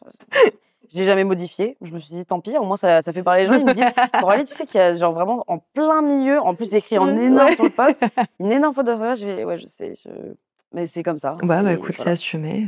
Ouais, et puis pareil quand je fais des stories, tu sais, face cam, tu Ouais. sais, je me filme, je poste directement, je ne regarde pas Ouais. parce que sinon je la posterai pas. Et des fois, tu vois, les gens me disent: «Mais Coralie, tu sais que enfin, la vidéo elle coupe, tu as pas fini ta phrase et tu reprends pas du tout après». Et je dis: «Ouais, mais c'est pas grave, vous avez compris, quoi, de toute façon, voilà, c'est pas hyper compliqué ce que je vous explique, mais c'est comme ça, c'est brut, ouais, C'est voilà, toi. C'est oui, toi. c'est moi, Mm. voilà». Bon, j'avais dit qu'on ne reviendrait pas dessus, mais il y a quand même un truc. On va pas aller trop dans l'émotionnel, mais donc, tu as perdu ton papa, on en a déjà parlé. Et moi aussi, j'ai perdu ma maman il y a quelques années. Euh, Pas exactement dans les mêmes circonstances. Ma mère, elle s'est éteinte d'un cancer. Euh, et en fait, je trouve que la mort, en fait, elle a un peu deux visages. Tu vois, c'est à la fois la fin d'un truc et le début d'autre chose. Enfin, je trouve que ça marque un tournant, forcément. C'est la fin de, peu importe, tu vois, peut-être d'un état d'esprit, d'une certaine insouciance, d'un mode de vie. Et il y a vraiment la vie d'après. Est-ce que toi, tu as senti ce truc où il y a quelque chose qui s'est passé en toi, il y a la Coralie d'avant et il y a la Coralie d'après? Honnêtement, peut-être, le fait que ça m'ait donné envie de travailler pour mon père, j'ai pas vu énormément de switch. Je pense que je pourrais dire que je suis encore plus hargneuse, j'ai encore plus, la dalle de faire taire tous les gens qui, au quotidien, peuvent me faire chier ou juste me dire: «Elle réussira pas, elle est pas capable, elle fera pas ci, elle fera pas ça». Je pense que juste ça me motive plus, tu vois, à me dire, «Allez, encore des nouvelles personnes que je vais essayer de faire, clouer leur bec», tu vois? Mais j'ai en fait, c'est un peu ce que Pierre disait, c'est que j'ai pas eu le temps de faire mon deuil. En fait, mon père est parti, en 24 heures, le soir de mes 25 ans et en fait, ma vie a en fait, il était pas malade, il allait très bien. Il avait 60 ans, on devait fêter ses 60 ans et cetera. On n'avait pas pu parce que c'était le covid. Mon père était un grand fêtard. En fait, c'est ce que j'essaye aujourd'hui de faire. C'est que, mon père, il est très versatile aussi pour le coup. C'est-à-dire que la journée, c'était voilà, c'était le généticien, chercheur engagé, humaniste pour ses patients, un professeur, aimé de ses étudiants et cetera, très respecté par son équipe. Lui, il avait alors c'est un peu con de dire: «J'ai jamais eu d'entrepreneur dans ma famille». Mon père, il est arrivé, enfin il a fait, un parcours exemplaire, on va dire que c'était vraiment, tu sais, le petit intello, magnifique. Il a fait, Harvard, il a fait 17 années d'études, il a commencé à avoir son premier salaire à 35 ans, et cetera. Toujours bosseur et tout, et du coup, il est arrivé il était, de Dieppe et il est arrivé à Rouen où il a bâti vraiment le service de génétique de zéro. C'est-à-dire qu'il était lui et il avait, alors j'aurais pas les termes scientifiques, mais une sorte d'associé, enfin une partenaire et cetera. Et ils sont passés de 2 à, quand il est parti, le service comptait, 120 personnes, je crois et c'est des gens qu'il a recrutés lui-même en faisant grandir, en allant chercher des fonds pour, la recherche où, voilà, tous les années, il faisait, le téléthon, le cancer du sein et cetera. Enfin, vraiment pour récolter des fonds pour, faire avancer la science et du coup, bah, il a toujours eu ce côté, voilà, de la journée très rigoureux. C'était le professeur en médecine, pas drôle des fois, enfin, même un peu impressionnant, tu vois? Où, tu pas trop lui parler, c'était vraiment monsieur Frébourg et tout et le soir, bah, c'était Titi, tu vois? C'était Titi qui buvait, son verre de punch et tout parce qu'il avait passé avec, son frère, donc mon parrain, mes grands-parents, une bonne partie de son enfance aux Antilles parce que mon grand-père était, commandant dans la marine marchande et ils étaient aux Antilles et donc il a découvert, la plantation des Trois-Rivières et du coup, un amour pour le tiponche et c'est vrai que mon père, voilà, tous les soirs, c'était son verre de vin rouge et le week-end, c'était les tiponches qu'il faisait à tous ses potes. Il adorait faire la fête jusqu'à pas d'heure, danser, chanter. Voilà, c'était vraiment ce côté, être sérieux la journée et le soir, vraiment être foufou et cetera et moi, j'aime cette image-là de me dire qu'on peut être, voilà, très, corporate la journée, versatile, sérieuse et tout et puis le soir, un peu plus taré. Bon après moi j'ai l'impression d'être un peu tarée toute la journée. Mais tu vois genre, par rapport à ma personnalité, j'ai toujours plus ressemblé à mon père. Je me suis toujours plus identifiée à mon père qu'à ma mère. Et aujourd'hui je parle plus à ma mère donc aujourd'hui j'ai un peu l'impression d'être orpheline, tu vois? De plus avoir de parents. Et j'ai pas eu le temps de faire mon deuil parce que mon père, bah, le soir de mes 25 ans, donc le matin, il m'envoie un message. Il allait très bien. En fait, il avait juste, il a eu, à cause des vaccins, du covid, en gros, il y a une névrite optique qui s'est déclenchée, donc qui a baissé sa faculté à voir et en gros, il a fait c'est vraiment j'essaye de me rappeler de tous ces termes scientifiques, des plasmaphéresses, c'est-à-dire qu'on draine ton sang, en gros, voilà, pour le renouveler, tu vois? Voilà et donc tu as en fait, tu as un cathéter qui est dans ta jugulaire et c'est là où se font ces échanges-là et cetera donc ça se passait bien et cetera. Il arrivait à sa dernière séance, et donc moi je tiens à préciser, mon père travaillait dans un hôpital public, le CHU de Rouen. Il a toujours d'ailleurs, il s'est toujours battu pour l'équité des soins pour tout le monde. C'est il a lui pour son feu, bah, lui, c'était ça. C'était vraiment que tout le monde ait accès, aux soins, qu'on ne fasse jamais de différence entre un ouvrier, entre, je sais pas, un cadre, un riche, un pauvre, un machin et cetera. Tout le monde est traité à la même enseigne, tout le monde doit avoir accès aux soins. C'est une chance en France de pouvoir être soigné gratuitement. Il nous rappelait toujours que, ailleurs, c'était peut-être bien, dans d'autres aspects, mais qu'en France, on pouvait être, soigné, accompagné et cetera et qu'on n'avait pas besoin de donner un rein ou sa maison, en fait, contrairement aux États-Unis et cetera, où il a travaillé et lui, ça a toujours été hyper important de travailler en France dans un hôpital public. Bien sûr que des hôpitaux privés, au Qatar et cetera l'avaient appelé. Il a ja toujours refusé parce que l'argent, il s'en foutait, que, c'était pas les mêmes valeurs et que surtout pour lui, il devait quelque chose à la France et que, encore une fois, bah, voilà, c'est pour tout le monde et moi, c'est bon, versatile à ma hauteur dans mon milieu, pour tout le monde, ça fait écho à ça. Et du coup, il allait très bien et c'était sa dernière séance. Sauf que voilà, l'hôpital public, malheureusement, est vraiment en déclin total depuis des années. Les budgets sont coupés, et cetera. Et donc, qu'est-ce qui se passe un vendredi soir dans l'hôpital public? C'est que les médecins partent en week-end. À 16h, il n'y a plus personne. Il reste que des infirmières qui sont du coup surmenées avec le Covid, qui sont pas forcément formées. Tu as des internes en médecine qui sont là pendant des gardes, mais qui ne sont pas médecins, qui ne savent pas faire les gestes. Et du coup, s'en est suivi toute une série d'accidents, vraiment des erreurs médicales, où en gros, on lui a enlevé, son cathéter, on n'a pas rebouché, correctement, il était mal installé et cetera. Il y avait aucun médecin alors que des médecins, enfin, c'était pas n'importe enfin, en fait, mon père, si, bien sûr, il avait demandé à être traité comme tout le monde, à être traité comme un patient, lambda et cetera. Mais leurs collègues, ces médecins-là qui étaient en charge de mon père, sont des collègues qu'il avait depuis 20 ans, tu vois? Des gens qu'il connaissait voilà et ils sont partis en week-end tranquillement, ma mère très rapidement a été appelée en disant: «Ça va pas» et du coup, mon père est parti entre la nuit du 12 enfin, pour moi, il était parti entre la nuit et du 12 et du 13. Il est parti officiellement le 13, mars 2021, mais pour moi, il est mort le 12, le moment où l'infirmière a enchaîné les conneries et donc moi, c'était le soir de mes 25 ans et cetera et du coup, j'ai pas eu le temps en fait. J'étais pas préparée. C'est pas comme si, ouais, il était malade ou Ouais, que, tu vois, j'étais préparée à son départ. Moi, j'ai perdu mon grand-père, après des années de lutte contre un cancer et cetera, mais j'étais préparée, tu vois?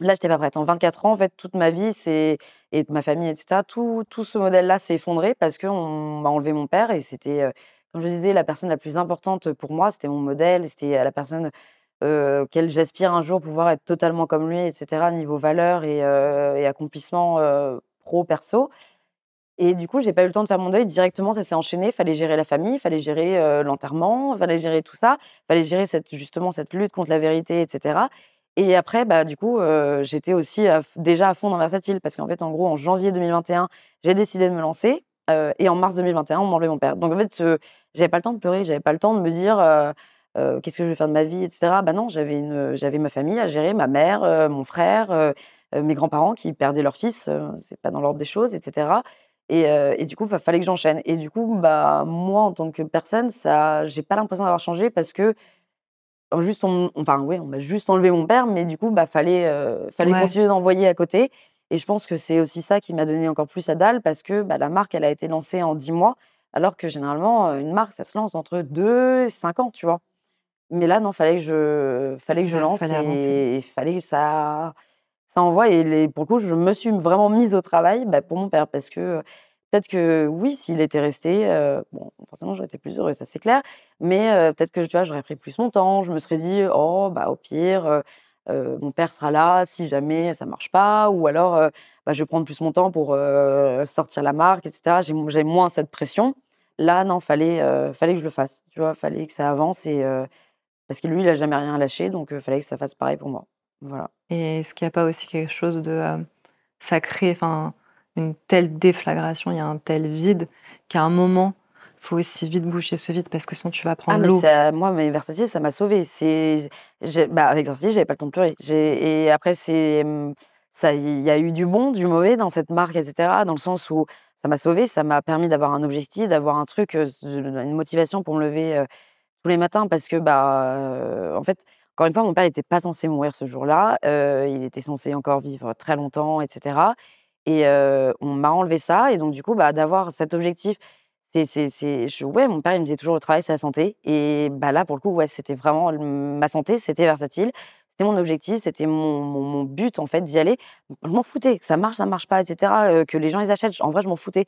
Je voulais juste aller au bout, me dire: «C'est bon, j'ai lancé mon produit, j'ai pas lâché, j'y suis allée» et cetera. En plus, je me suis pété le pied, en Bretagne, chez moi, à Quiberon et tout, donc j'étais là avec la patte à traîner, pendant 4 mois en plâtre à 25 ans, la honte. Mais tu vois, genre, en fait, c'était vraiment la pire année, de ma vie et cetera. Mais j'ai fait mon lancement, béquillé avec mon plâtre et cetera et je suis allée au bout et je me suis dit: voilà, c'est bon, je l'ai fait pour lui» et pas le temps de pleurer. Mais du coup, ça a eu d'autres impacts dans le sens où, j'ai décalé mon deuil de 3 ans. Ça a impacté mon couple, du coup, avec Pierre, où on s'est séparés là, début d'année, là, 2024 parce que Versatile était trop, ça a pris tout le pas. Ça a pris tout mon temps, mon énergie, et que c'était ma priorité. Ça reste ma priorité, mais voilà, ça m'a sauvée, mais ça m'a enlevé d'autres aspects, à côté. Voilà.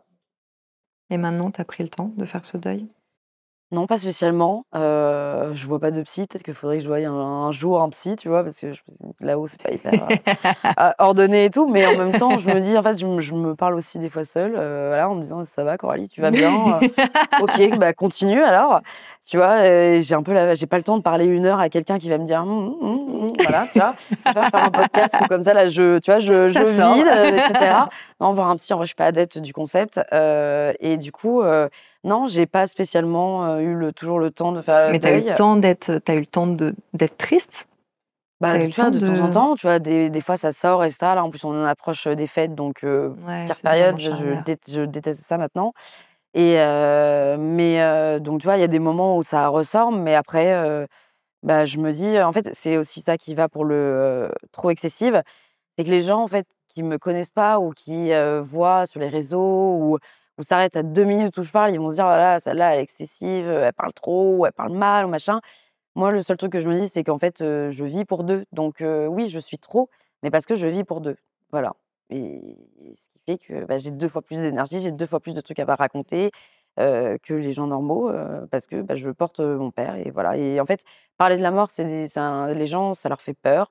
La finalité, c'est qu'on va tous clamser un jour. Il y en a, ce A sera plus priori. tôt, d'autres plus tard, mais on le sait très bien, on est sur terre pour quelques années, tout le monde va nous oublier. Et moi, parler des morts, c'est ce qui fait continuer de vivre mon père, donc j'ai aucun tabou à parler de lui, et ça me fait même plaisir quand les gens me parlent de mon père. Alors oui, à un moment donné, ça peut me faire tirer les larmes et cetera et c'est normal parce que je reste quand même humaine. Mais moi, pour moi, parler de la mort, c'est pas glauque, c'est pas triste, tu vois? Aller dans un cimetière, ça me rend pas triste. Je me dis: c'est pour moi, je trouve ça vivant, en fait et même des fois, je me dis: «Je préfère être dans un cimetière avec tous ces gens, bah, qui sont plus là, mais ça m'apaise plus et ça me rend peut-être même plus vivante qu'autour de centaines de personnes, dans le métro là, tous sur nos portables, comme des hamsters, assez pathétiques, donc voilà. Ouais, moi, je trouve que ça peut, rappeler à la vie quand Ouais, tu as ce genre de truc, se dire: «Ah ouais, putain, ouais, ouais, ça peut vraiment s'arrêter du jour au lendemain, donc ouais. là, faut que j'y Tu aille, profites quoi». encore plus, Ouais. mais du coup, tu es un peu excessive aux yeux des gens, normaux, quoi.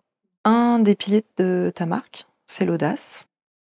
Du coup, sur votre site, c'est illustré avec, Un un cul. flacon posé dans une raie d'un magnifique derrière.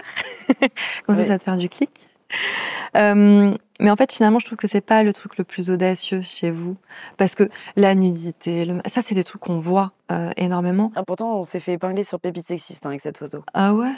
Parce qu'ils pensaient que c'était, des femmes, enfin un fessier, féminin Ouais. et du coup, on s'est retrouvés affichés en mode, «Ah mais vous en avez pas marre de toujours sexualiser la femme pour vendre vos produits? En plus un parfum dans des fesses, c'est ridicule» et en fait, j'ai répondu, parce que je réponds toujours, en disant: «Bah, en fait, c'est les fesses d'un homme» et alors là, c'était plus du tout le sujet de la femme et ça. «Ah non, mais c'est hyper vulgaire, vous vous rendez pas compte, des fesses, un parfum, franchement, c'est moche». Le nu a toujours existé, la photo est pas vulgaire, c'est pas comme si Non, les elle est femmes ont été artistique. enfoncées, c'est posé, alors non, mais tu vois, non, mais à un moment donné, il y a quand même plus grave dans la vie, de tous les faits qui est d'actualité qu'on a en ce moment. Les gens se sont dit: «Tiens, une raie, une courbe de fesses», en plus, c'est même pas un Ouais, gros oui, oui, plan sur le oui. fessier, c'est une Bien courbe sûr. Oui, vraiment, oui. Non, mais la c'est beau, composée, tu vois? c'est beau. Enfin, je veux dire, tu vas au Louvre, tu que ça, des gens à poil, des statues, des peintures, ça fait pas parler, tu vois? Moi, j'ai pas Ouais, c'est je me dis clair. pas que je vais être Picasso, tu vois? Mais tu vois, il y a plus grave dans la vie. Exactement. Mais du coup, effectivement, je me suis pas forcément arrêtée à ça, mais c'est ce qu'on disait, tout à l'heure. Moi, ce que je trouve qui est hyper, audacieux, c'est cette approche où tu es vachement plus dans je sais pas comment on pourrait qualifier, enfin, tu pas dans la séduction avec Versatile, tu es vraiment dans le self-love. Enfin, tu vois, tu renverses le truc. En fait, tu es là pour apprendre à t'aimer toi-même. Tu pas en train de chercher à plaire et cetera et ça, je trouve ça hyper, novateur Mais c'est sur, plus la important. manière de voir le Pour être parfum. heureux, il faut d'abord être heureux soi-même, il faut s'aimer soi-même et cetera et en fait, tu sais, sentir pour, bon pour alors oui, alors je t'avoue que quand même, les gens qui puent dans le métro à 8 heures du mat, franchement, on n'en peut Ouais, c'est plus, pas tu vois? ouf. Donc c'est quand même sympa quand les gens portent des odeurs pour l'entourage, au bureau, et cetera. Moi, j'en peux plus, tu vois? Les gens qui t'agressent olfactivement comme ça, tu as rien demandé le matin dans le métro. Au bureau, quand je travaillais, en tant que salariée, enfin, tu vois, tu te prends une gifle Ouais. olfactive, voilà. Et du coup, bon, donc c'est bien de sentir un peu bon pour les autres, mais d'avant tout pour soi, tu vois? Et le truc, comme que tu disais, on n'est pas là pour plaire, c'est clair. Nous, on n'est pas là pour dire aux gens: «Ouais, avec les versatiles, vous allez trouver l'amour dans la rue». Pas du tout, tu vois? Genre, ça n'est jamais arrivé à personne, même avec les parfums qui s'appellent, je sais pas, Paris, Mon amour, un truc comme ça. Libre, paradoxe, Non, mais oui, tu vois? Enfin, sensible. en fait, nous, on n'est pas là pour vendre du rêve aux gens. On leur dit: «Ça vous voyez un parfum qui s'appelle croissant café, ça va sentir le croissant et le café. Basta, terminé, cherchez pas plus loin», tu vois? Ouais, C'est et en même temps, je trouve qu'effectivement, c'est hyper concret et en même temps, ça laisse la possibilité vraiment de se raconter une histoire. Parce que quand tu vois les autres noms, Icône, je sais plus, enfin, j'ai pas tous les noms, heu, en fait, ça t'évoque rien. Ils veulent un truc hyper aspirationnel, mais ça t'évoque rien. Alors que Croissant Café, finalement, bah, ça te donne matière à te raconter une histoire, enfin, Mais pour parce que le ça, coup. c'est la mémoire olfactive. C'est les Ouais, gens, en fait, ils associent les odeurs à leurs propres souvenirs. Et tu vois, il y a des gens qui, bah, croisent un café, ils vont nous dire: «Ah ben moi, j'avais été, dans un petit café, librairie, à Prague», tu vois, j'en sais rien et cetera, et qui vont dire: «Mais c'est vraiment l'odeur, voilà, de ce que je buvais le matin avec mon chéri, avec mes parents et tout». En fait, les gens se font leurs histoires parce que, notre mémoire, tu vois, on le sait très bien, tu vois, ton cerveau est fait que tu te rappelles des souvenirs, des bons, des mauvais et cetera, et les odeurs sont vachement liées, tu vois? Genre, je sais pas, il y en a qui vont sentir, l'odeur, du linge propre et qui vont se rappeler à ça, à leur mère qui faisait les lessives et cetera, et vraiment quand tu sens une odeur, bah, ton cerveau est capable de dire si c'est une odeur dangereuse, tu vois? Genre le feu, le gaz, le machin et cetera, et une odeur, bah, réconfortante, et du coup après on associe tous des moments de vie, c'est pour ça qu'on parle de moments de vie, à, bah, voilà, des odeurs, et donc les gens en fait, ils ont même plus besoin de nous en fait, et on fait un parfum et après c'est leur cerveau qui ouais, travaille et qui ça font, leur mouline, propre ça part histoire. tout seul, c'est fou. C'est ça. Vraiment, faut aller sentir ces parfums, c'est assez dingue. Hem, du coup, tu as parlé de la vraie vie Mmh. et c'est vrai que tu démontes pas mal, tout le bullshit autour du marketing qui est fait autour des parfums, et pourquoi pour toi, l'extraordinaire, c'est si nul, en fait? Bah, je pense que c'est encore une fois par rapport à cette notion de rêve du parfum, que je veux déconstruire ça et cetera. Mais c'est surtout que en vrai, oui, bien sûr, la vie, elle peut être belle avec des bons moments. La vie, elle est pas toujours belle. La vie, des moments, tu te dis: «Mais c'est éclaté, en fait». Genre, qu'est-ce que tu as fait pour non, mais c'est vrai, genre en mode: «Mais qu'est-ce que tu as fait pour subir tout ça?» Je parle en connaissance de cause, et du coup, genre, ça sert à rien de vendre du rêve parce que les gens, à un moment donné, il va falloir qu'ils se forgent aussi, tu vois? Faut arrêter de faire croire aux gens que leur vie, ça va être un long fleuve tranquille, que ça va être beau, ça va être rose, qu'ils vont avoir, des accomplissements de partout, pro, perso. Non, à un moment donné, ils vont forcément se faire, bolos par la vie, et les gens qui seront bah, tu vois, non, mais faut être conscient de ça, tu vois? Moi, genre, jamais si un jour j'ai des enfants, jamais je lui dirais: «Bah, tiens, toute ta vie, je te tiendrai la main, puis ça va bien se passer, ça va être nickel». Non, à un moment donné, tu vas te faire forcément balayer, que ce soit par des camarades de classe, par le taf. Enfin, faut être prêt à ça, tu vois? Et je pense que dans notre société, on n'est pas assez préparé au fait que, à un moment donné, la vie, elle va te tabasser. Tu vas pas être prêt, et il y a des gens qui vont se relever et il y a des gens, ils vont sombrer, voilà. Et du coup, nous, on est là pour dire, on est là pour justement piquer, tu vois, ces bons moments de la vie et cetera, et les mettre en valeur. Mais après, tu vois, on est là aussi pour dire, bah, vous trouverez pas l'amour. Bon, après si, ça se trouve, ça marche et cetera, j'en sais rien, tu vois? Mais on n'est pas là pour vendre du rêve aux gens parce que le rêve, pour moi, c'est bien d'avoir des rêves et cetera, mais moi, je suis pas là pour, en fait, je sais pas comment expliquer, mais il y en a qui vont rêver de leur vie toute leur enfin, tu vois, toute leur vie, ils vont se dire: «Je veux faire ci, je veux faire ça», et qui au final vont jamais le faire. Moi, je suis pas là, j'ai des rêves comme tout le monde et cetera. Bon, ils ont un peu été revus depuis quelques années, mais du coup, je préfère le concret. Voilà, il y a des moments qui parlent à tout le monde. Tu vas pas te torturer l'esprit pour comprendre le parfum, la signification derrière. C'est droit au but, tout le monde comprend, peu importe les âges, et puis voilà, et au final, ce besoin de simplicité, je trouve ça bien aussi dans ce monde où tout est, calculé, tout est superficiel, les relations humaines ont vachement changé et cetera. Moi, je trouve que ce retour à la simplicité est, quelque chose qui parle vraiment à tous, sans effort. C'est pas mal aussi des fois. Ça fait Genre, grave du faire bien. des trucs normaux, Ouais. voilà. Pas se dire: «J'ai inventé, parfum qui sent, ouais, la rouille et en même temps le sperme parce que j'étais j'étais devant une œuvre et je me suis dit: "Tiens, ça m'a évoqué ça"». Non, enfin, compliqué, tu vois? C'est compliqué. Les gens, on parle, 90 des marques, tu vois, te parlent de pyramide olfactive, le ladanum, le galbanum, le lédium, le machin. Tu sais ce que c'est? Bah non, Bah, voilà, et en vrai, tu t'en fous, tu vois? Ça a pas changé ta vie, tu t'en as rien à faire de savoir ce que c'est. Non, mais c'est vrai, et nous, dans notre site, tu as pas de pyramide olfactive. Sur nos packaging, c'est pareil que sur notre site. C'est en gros, tu as des adjectifs. Donc oui, tu peux avoir des fois des noms de matières premières, mais généralement que tout le monde connaît, genre la rose, bon, quand même tout le monde connaît. mais c'est surtout des descriptifs en mode chaud, gourmand, sucré, salé, bon, pastis, pareil, ça, tu comprends. C'est des trucs que tout le monde, encore une fois, en fait, on se met vraiment au niveau de vraiment monsieur, madame, tout le monde qui ne comprennent rien au langage du parfum, au milieu du parfum qui est des fois un milieu hyper élitiste niveau vocabulaire. Et du coup, on se dit, bah, ils vont mieux comprendre en fait le parfum. Ça le décrit beaucoup mieux que de me foutre des noms de matières premières. On s'en fout, tu vois. Et ça parle beaucoup plus aux gens. Et quand ils lisent, ils retournent et ils disent, mais c'est vrai, ça sent vraiment ça. Oui, on n'est pas là pour mentir quand même quand on vous dit que ça sent vraiment le beurre et le cappuccino, le lait, le côté un peu gris, etc. Ça sent vraiment ça. Et du coup, les gens se disent, bah, ils nous mentent pas, quoi. Ça sent vraiment ça, c'est dingue, hein. Voilà. Et pour autant, il y a des gens qui comprennent pas le message. Non. Il y a Il des y a gens toujours des gens. qui sont à côté de la plaque. Il y a dans les commentaires hyper haineux que tu as eus, il y en a un que je me permets de citer parce que toi-même tu l'as repris Ouais, pour c'est la en faire un. Christelle, ça. Alors je sais Sûr. plus son nom, j'ai je même peux pas pas envie de me la la voir, citer, celle-là, mais hein. je peux te dire, Ouais. je peux te redire, je pense que tu l'as Ouais. bien en tête. Elle t'a laissé en commentaire Coralie Frébourg, le Ouais. rouleau compresseur qui démolit la parfumerie française. Modifiez au moins votre campagne pub. Quel exemple de déprave donnez-vous à la jeunesse et de la France? Ah, c'est la Christelle. Ah là là, celle-là, elle pop à chaque fois. À chaque fois que je fais un post, je Ah l'attends ouais? de pied ferme. Ah, elle est active en Ah, plus. mais elle me suit. Ah, ok. Ah, mais à chaque fois que je fais un post, elle est là. Et Elle c'est se pour ça, fatigue pas. à chaque fois, moi, maintenant, je commence, je dis ah, la Christelle, de retour, encore une fois, salut. Non, mais Mais là, je pense génial. que là, si elle va écouter, je pense. Elle va regarder la vidéo, elle va se mettre un petit commentaire. On je vais faire t'embrasse, Christelle. cri-cri, je vais lui faire livrer 1 kilo de CBD, ça va bien la détendre. Non, mais j'ai des gens qui pop comme ça à chaque fois. Et puis en plus, elle, je vois parce que du coup, elle l'avait déjà fait sur un autre post, etc. Et je lui avais envoyé un DM quand même en lui disant, mais en fait, je comprends pas votre problème, etc. Parce qu'à un moment donné, je sais plus, je parlais de Chanel, je crois. Je crois que Chanel, c'est comme si c'était sa mère. Elle la défendait corps et âme. Je sais pas si c'était sponsor par Chanel. Chanel lui verse un salaire, mais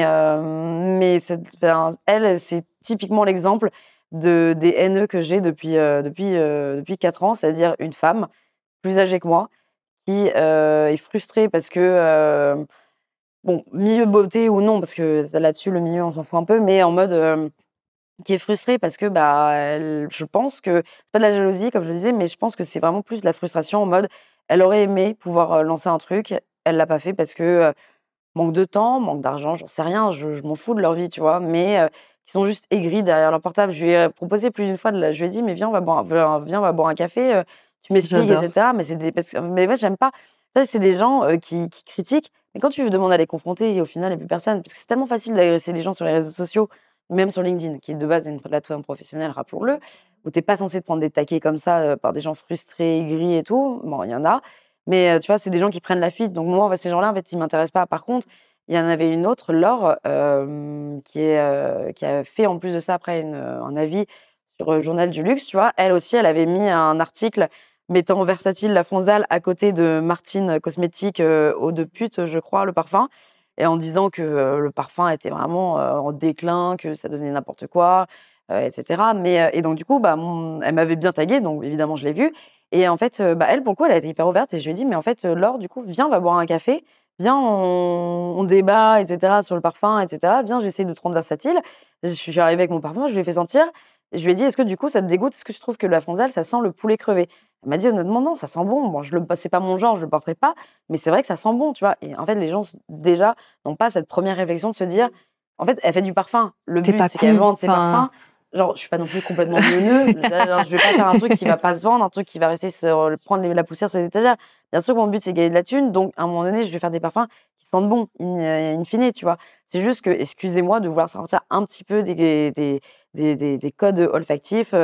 Mais au final, quand tu le sens, tu as quand même cette facette un peu gourmande, caramélisée, qu'on a dans beaucoup de parfums, tu vois. Mais c'est juste que sur le nom et les ingrédients, on revendique la bœuf, on revendique le poulet et la bière. Après, bière poulet, c'est nouveau, vraiment pour le coup. On est les premiers à utiliser, l'ingrédient. Par contre, la bœuf, clairement pas la première. Tu regardes les Nasomato, tu regardes plein d'autres marques, même Dries Van Noten aussi, plus mainstream, a un parfum, cannabis et cetera. Pourquoi mon nom dessus? Parce que moi, j'ai un nom qui fait parler. Oui, encore une fois, si je m'étais appelée, Tard dans la nuit, bah, c'est nickel, hein, tu vois?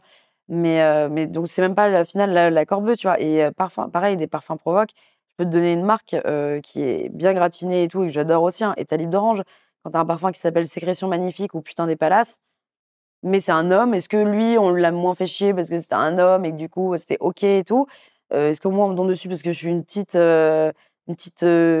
tête brûlée, une petite rebelle qui, à chaque fois, en met plein la gueule à la parfumerie? Je sais pas en vrai, mais c'est juste que ça me fait rire. Moi, ça me fait rire, tu vois? Au final, la Christelle, elle fait tourner mon algorithme et elle me permet même ensuite de faire du contenu après pour un autre post Voilà, LinkedIn. très Donc bien. merci Christelle. Continuez. Tu as dit quelque chose, enfin, tu as dit plusieurs choses. Tu as dit que tu avais vu des personnes dans des entreprises hyper rigides, Ouais. des gens qui sont en poste depuis 1500 ans, qui n'évoluent pas. Et tu as aussi dit, on a trop longtemps eu des consommateurs qui sont fidèles à leur parfum pendant X années et qui osent pas en changer. Et du coup, toi, tu joues sur la versatilité et le fait que justement tu Ouais. peux changer. Est-ce qu'il y a un truc qui te fait peur dans le fait d'être cristallisé? Ah mais bah, alors ça, j'en avais déjà parlé, mais enfin, je veux dire, moi, le moment où soit je serais saoulée ou soit je sentirais que j'ai fait mon temps et cetera, bah, je partirais parce que, ouais, j'ai vu, encore une fois, de l'intérieur et cetera. Je critique pas pour critiquer, en fait. J'ai pas le j'ai moi mes journées sont déjà assez remplies pour, que, je perde du temps à inventer des choses. Non, quand je me permets de dire quelque chose, c'est que je l'ai vécu ou que je l'ai vu. Oui, j'ai vu ces personnes en poste, depuis, 20 ans dans la même boîte, qui n'évoluent plus, qui sont complètement dépassées, qui savent même pas ce que c'est TikTok. Moi-même, à 28 ans, TikTok, c'est pour moi, le multiverse. Enfin, je veux dire, les montages, les machins, CapCut, machin, l'algorithme, je me sens déjà trop vieille pour ça. Donc évidemment que des personnes, ça fait 20 ans qu'ils sont dans la même boîte, ils sont pas au fait de toutes ces nouvelles choses, ces nouvelles technologies, enfin, toutes ces nouvelles tendances et cetera. Donc bah, moi, bien sûr, hein. De toute façon, moi, j'ai pour objectif dans moins de 5 ans, je pense, de revendre, Versatile. Si je me dis que si jamais j'ai eu une bonne idée une fois, je pourrais potentiellement en avoir une deuxième. Et puis, c'est surtout que je pense que je serai dépassée, tu vois? Ça voudra dire, en tout 10 ans à bosser sur Versatile, c'est bon, tu vois? Je vais faire autre chose. Donc Mais peut-être que tu vas évoluer entre-temps. Peut-être ouais. que Après, tu vois, ça se trouve, il y a l'envie et la réalité. Ça se trouve, dans 15 ans, je serai toujours chez Versatile avec une canne, mais c'est pas en train de l'objectif, taper sur les ouais, haters. ouais, exactement. Mais tu vois, non, en vrai, je me dis, je me refuse rien, je veux juste être libre, en fait. Juste là, c'est Versatile, ça m'a sauvée sur le perso, mais en même temps, j'ai découvert, bah, voilà, ce goût à la liberté et à la paix, et je pense que ça n'a pas de prix et du coup, j'avoue qu'aujourd'hui, retourner dans le monde du salariat, ça serait très compliqué. Par contre, si, j là-dessus, j'ai les pieds sur terre, si un jour la boîte, ne marche plus, si on doit fermer ou si, je sais pas moi, juste j'ai plus envie, bah, en fait, j'ai un loyer à payer comme tout le monde, je dois manger comme tout le monde, donc j'irai travailler et puis j'irai sans couiner, quoi, tu vois? Donc mais je reste, hyper, au fait que tout peut s'arrêter du jour au lendemain, surtout là, cette année, j'ai vu plein de copines fermer leur boîte. Des boîtes qui pourtant sont passées à la télé, des boîtes, qui d'un avis extérieur, tu te disais: «Mais putain, elle cartonne, enfin, c'est un de malade, elle a recruté, tant de personnes», et cetera et au final, ça ferme parce que ça c'est compliqué, en France, on est très taxé, il y a l'inflation des matières premières, des ingrédients, de tout. Donc ça devient de plus en plus compliqué et ouais, peut-être qu'un jour, ça sera la goutte de trop et j'arrêterai et voilà. Un dernier sujet avant Mmh. qu'on raccroche, parce que ça me semblait important quand même de le souligner. Je trouve que tu n'en fais pas tout un pataquès, mais tu es engagé dans la lutte contre le cancer du sein, dans la lignée de ton papa. Mmh. Euh, Pourquoi ça te tient à cœur? Bah, du coup, j'avoue, pour mon père, non, j'en fais pas tout un pataquès, genre c'est clairement pas un argument de vente, Ouais. je veux dire alors en fait, c'est un peu la nouvelle tendance, c'est-à-dire qu'à chaque nouvelle marque qui se crée, bon pas toutes, hein, il y en a qui s'en foutent clairement, mais généralement, bah, dans les indie bands, on aime bien dire qu'on reverse de l'argent à une association et cetera. Donc beaucoup, choisissent One Person for the Planet et cetera, gna gna gna. Et du coup, nous, on s'est dit, que nous, en fait, alors pas qu'on s'en fout de la planète, pas du tout, parce que dans notre développement, on essaye de faire au maximum attention. Après, moi, je vais pas faire l'hypocrite. Du moment où tu produis, tu as un impact. Donc, si je voulais être vraiment éco-responsable, je m'enlèverais des réseaux, je ferais pas de marque. Donc voilà, soyons, honnêtes là-dessus.